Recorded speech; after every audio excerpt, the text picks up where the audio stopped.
Assalamualaikum warahmatullahi wabarakatuh. Halo, nama saya Muhammad Adirias Wibowo. Saya dari SMP Islam Tugasku akan menampilkan monolog yang berjudul Kayon yang dibuat oleh Arthur S. Nalan. Terima kasih, selamat menonton.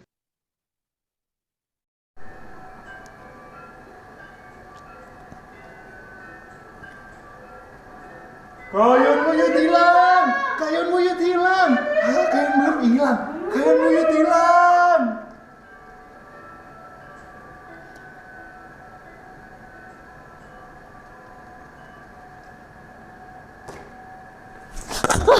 Kayak buyut hilang.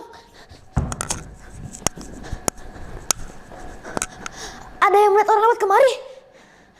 Astaga, kenapa aku jadi pelupa? Di sini kan tidak ada siapa-siapa. Hanya sepi dan sunyi. Malam bencana bagi desa Semarang. Kayon buyut hilang. Padahal kayon tersebut adalah Sendalang Panji, Mas, yang meninggal di desa Semarang ini.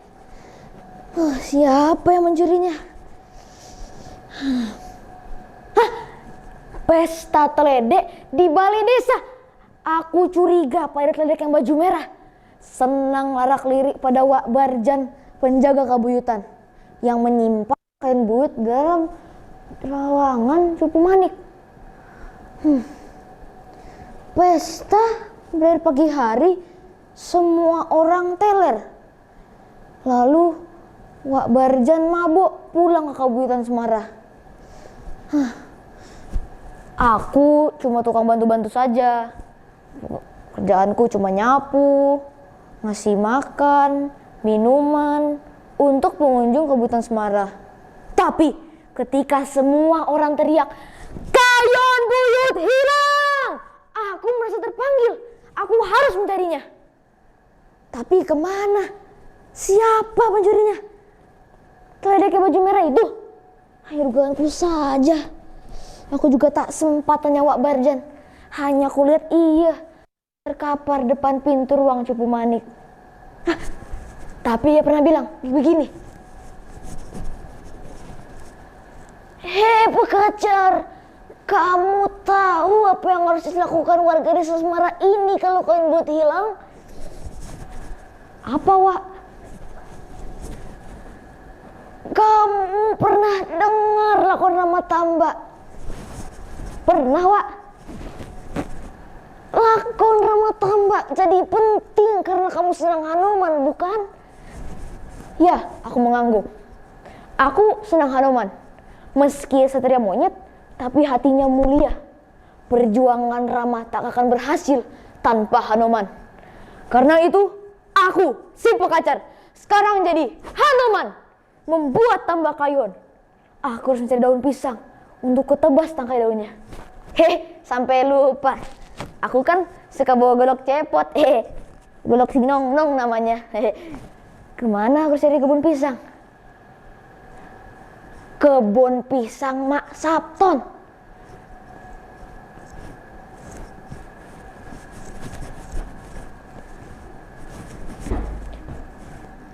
Itu dia.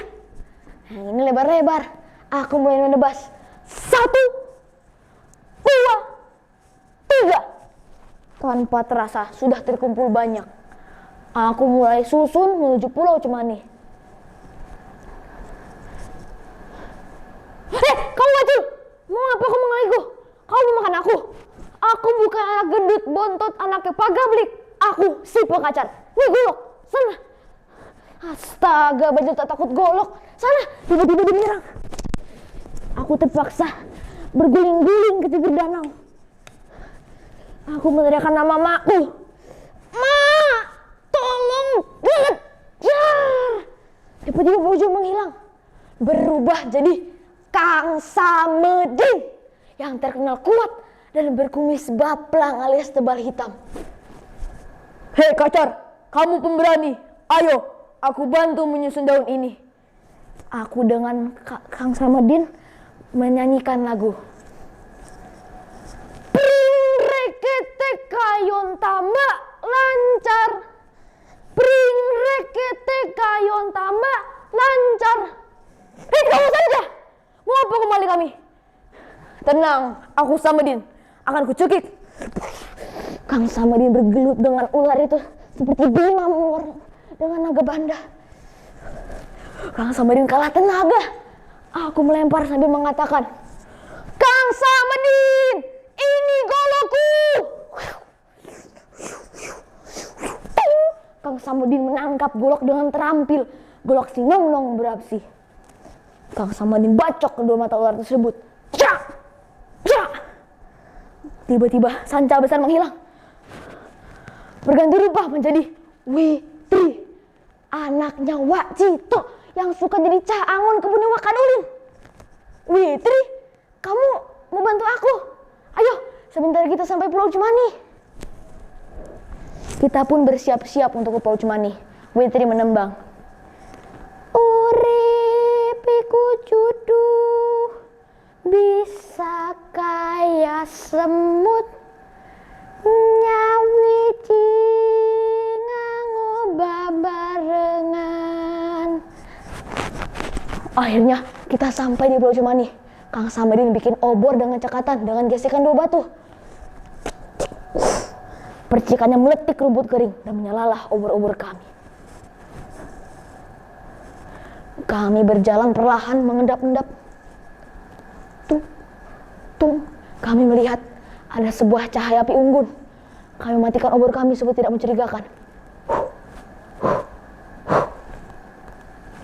Lalu aku melihat ada seorang laki-laki tinggi besar, rambutnya gondrong, memakai alas topi ikat sabrangan. Aku mengingat-ingat, adakah lelaki semacam ini di pesta ronggeng ketok yang kusaksikan minggu lalu? Rasanya tak ada. Kacar, kamu kenal dia? Aku menggeleng. Kang Samadin kenal. Kamu Witri? Witri mengangguk. Lalu Witri menuliskan nama di tanah. Lalu ku baca, Sadago. Kang Samadin kaget. Dia tamu yang datang bersama Wak Kowa, Kowo desa sebelah, Desa Bedul. Desa Bedul, iya. Tiba-tiba dia bicara, suaranya berat. Jangan gendang-gendang di tempat yang gelap. Ayo, berhimpun di api unggun. Kami kaget bukan main. Dia tahu kami ada ilmu apa yang dia punya. Kita pun mengelilingi. Kita pun duduk melingkar, tetap berjarak.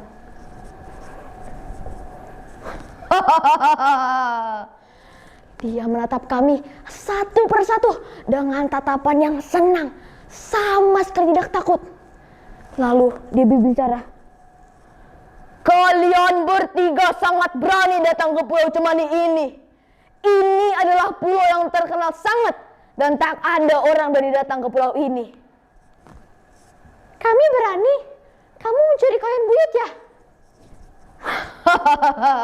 Bagus Cah Angon Wadon. Ada yang tahu kenapa aku mencuri? Aku tak tahu. Tapi kenapa kamu mencuri? Tidak dipandang saja seperti sama ini. Orang-orang kagum pada kain buyut, termasuk pengunjung warga desa Semara. Karena itu aku curi. Jadi benar kamu curi?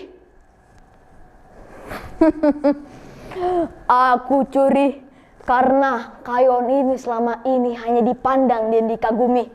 Tidak seperti dulu oleh Dalang Panji Mas yang mengajarkan nilai-nilai adiluhung kepada semua orang. Buka kayon dengan indah, menampilkan lakon-lakon yang penuh simbol manusia. Intinya yang jahat dan yang baik, juga ada yang munafik. Tokoh-tokoh wayang yang membayang-bayang adalah cerminan kehidupan, sampai akhirnya tancap kayon dengan mantap. Para penonton pulang dengan senang, besoknya ke sawah dan ke ladang dengan riang. Cah Angon memandikan kebun-kebunnya dengan senang. Pak Tani dan Bu Tani mengolah sawahnya dengan senang. Peladang ke ladangnya dengan senang. Semua senang. Benar begitu kan? Kami terpukau oleh omongan Sadagora. Dia menganggap Kayon sebagai cerminan kehidupan. Lalu dia melanjutkan lagi bicaranya. Dalang Panjibas meninggal dunia. Wayangnya bukannya diwariskan malah dijual. Uangnya dibagi-bagi. Untunglah seorang pembuat jamu Mbok Tambi menikah dengan Karjan dan menawarkan Kayon itu dari tengkulak barang antik. Semua harta Mbok Tambi berpindah ke tengkulak itu. Lalu Mbok Tambi membuat cangkup cupu manik untuk menyimpan Kayon, karena ia adalah anaknya Mbah Legawa, juru kunci desa Semara. Sejak itu Kayon itu disebut Kayon Buyut. Kami terkagum oleh Sadagora. Dia tahu betul sejarah Kayon Buyut. Jadi aku mencuri Kayon Buyut agar orang desa Semara tahu apa arti Kayon. Kalian semua lihat baik-baik.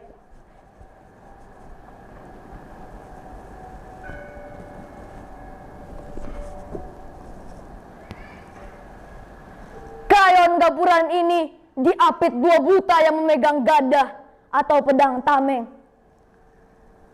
Artinya apa? Bukan untuk menakut-nakuti, tapi untuk menunjukkan bahwa Gapura harus dijaga, pintu menuju surga. Kekuatan gada, pedang dan tameng artinya tekad yang kuat. Sekuat gada, sekuat tameng, dan setajam pedang. Pepohonan yang bercabang-cabang artinya sejarah juga bercabang-cabang. Pepohonan yang bertumpuk artinya sejarah juga bertumpuk. Akan berbeda bila dilihat pisah. Di bawah pepohonan ada air dan ada ikan di dalamnya yang berenang dengan riang. Air adalah lambang kehidupan. Ikan adalah lambang penghuninya. Tuhan juga menciptakan makhluk lain selain manusia yang harus kita jaga dan kita lindungi. Ada banteng, harimau, juga monyet.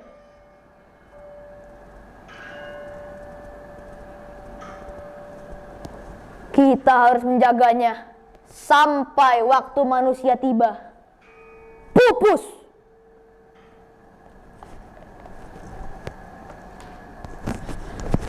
Kami melangok tak bicara apapun. Kami saling pandang. Dan seperti sama pertanyaannya. Siapakah Sadagora ini?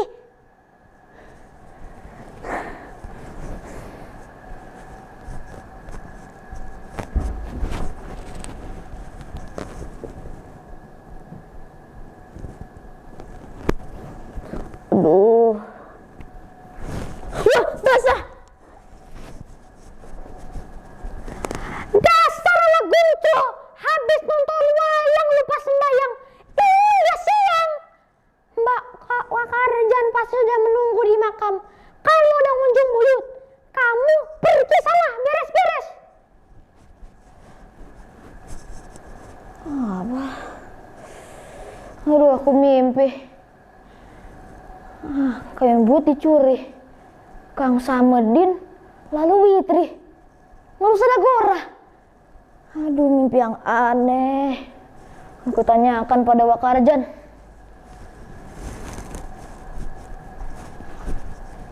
Setibanya di Kabuyutan, aku melihat Wakarjan tengah membersihkan menggunakan sapu lidi yang besar yang biasa aku pegang. Aku merebutnya sambil minta maaf. Maafkan aku, Wak. Aku lanjutkan. Lalu aku beres-beres seperti biasa. Memang itu pekerjaanku. Membereskan dedaunan dari pohon yang jatuh. Memunguti bunga kamboja.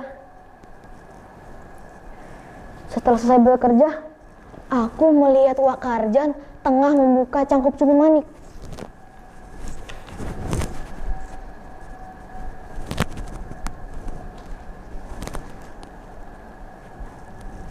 Pekacar, ini Kayon. Kamu angin-angin sana. Oh iya, Wak. Wah, Kayon yang indah. Benar kata Sadagora. Ku angin-angin nih tunggul ini. Kenapa dipandang begitu? Seperti baru kenal Kayon saja. Iya, Wak. Kesiangan habis nonton wayang, aku bermimpi buruk. Kayon buyut dicuri. Lalu ada Kang Samedin yang awalnya Bajul, juga Witri yang awalnya Sanca besar. Lalu kami ke Pulau Cemani untuk menemukan pencuri kain buyut. Aku melihat seorang laki-laki tinggi besar, rambutnya gondrong, kumisnya lebih bapang dari Kang Samudin. Dia bernama Sadagora. Iya, dia Sadagora. Sadagora adalah julukan kepada Eyang Panji Mas yang meninggal di desa Semara ini. Suaranya memikat, jadi ia dijuluki Sadagora. Sada artinya suara, Gora artinya besar.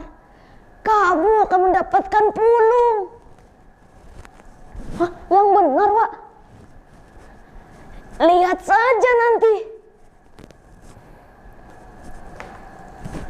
2 hari kemudian, aku benar-benar mendapatkan pulung. Aku dipanggil ke kecamatan, lalu aku menjadi pemuda pelopor. Yeay!